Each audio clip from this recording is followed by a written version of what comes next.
गणगौर पूजा कुंवारी कन्याएं और विवाहित स्त्रियां दोनों ही करती हैं।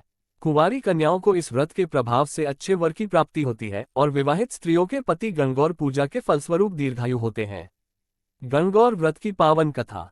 एक बार भगवान शंकर माता पार्वती और नारद जी के साथ भ्रमण के लिए निकले।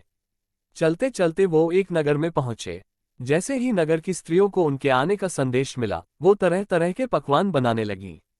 पकवान बनाते बनाते जब बहुत देर हो गई, तो सामान्य कुल की स्त्रियां उच्च कुल की स्त्रियों से पहले थाली में अक्षत लेकर शिव पार्वती की पूजा के लिए उपस्थित हो गईं। पार्वती जी ने न सिर्फ उनकी पूजा को स्वीकार किया, बल्कि संपूर्ण सुहागरस उन पर न्योछावर कर दिया। इसके कुछ समय पश्चात उच्च कुल की महिलाएं आईं। जैसे ही शंकर भगवान ने उन्हें देखा तो पार्वती से बोले, आप तो सारा सुहागरस सामान्य कुल की महिलाओं को दे चुकी हैं, अब इन्हें आप क्या देंगी? तब माता पार्वती बोली कि उन्होंने साधारण कुल की स्त्रियों को साधारण सुहागरस दिया था, परंतु इन स्त्रियों को वह अपनी उंगली चीरकर अपने रक्त से बना हुआ सुहागरस देंगी। ये रक्त जिस भी स्त्री पर गिरेगा वह पार्वती की तरह हमेशा सौभाग्यवती रहेगी। और जब उच्च कुल की स्त्रियों की पूजा संपन्न हुई तो पार्वती जी ने बिल्कुल वैसा ही किया। जिस पर भी वो रक्त गिरा उस स्त्री का सुहाग अमर हो गया। इसके बाद माता पार्वती भगवान शिव से आज्ञा लेकर नदी पर स्नान के लिए चली गईं।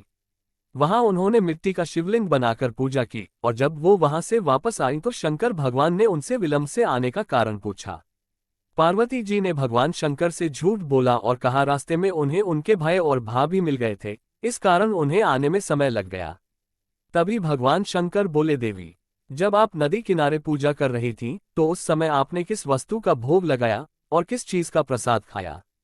तब माता पार्वती ने एक और झूठ बोला और कहा उनके भाई ने उन्हें दूध भात खिलाया। ये सुनते ही भगवान शिव का भी मन दूध भात खाने का हो गया और वो नदी किनारे चल पड़े। जैसे ही शिव जी कुछ दूर चले, उन्हें रास्ते में एक महल दिखा। जब वो उस महल के भीतर गए तो वहां उन्हें पार्वती जी के भाई और भाभी मिले। 2 दिन तक भगवान शंकर वहीं रुके और तीसरे दिन जब वह वापस आए तो अचानक उन्हें स्मरण हुआ कि वो अपनी माला महल में ही भूल गए हैं। नारद जी उनकी माला लेने के लिए महल गए, लेकिन वहां जाकर वह आश्चर्यचकित हो गए क्योंकि वहां पर कोई महल ही नहीं था। तभी जंगल में बिजली कड़की और एक पेड़ की टहनी पर उन्हें शिव जी की माला मिली। वापस लौटकर नारद जी भगवान शिव से बोले, हे भगवान, वहां तो सिर्फ निर्जन वन है। तो भगवान शंकर ने कहा, नारद, ये सब तुम्हारी माता पार्वती की माया है, क्योंकि वह अपने इस व्रत को गुप्त रखना चाहती थी।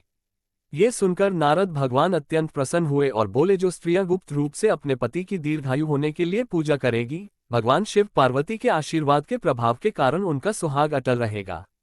और तभी से गणगौर की पूजा की जाती है।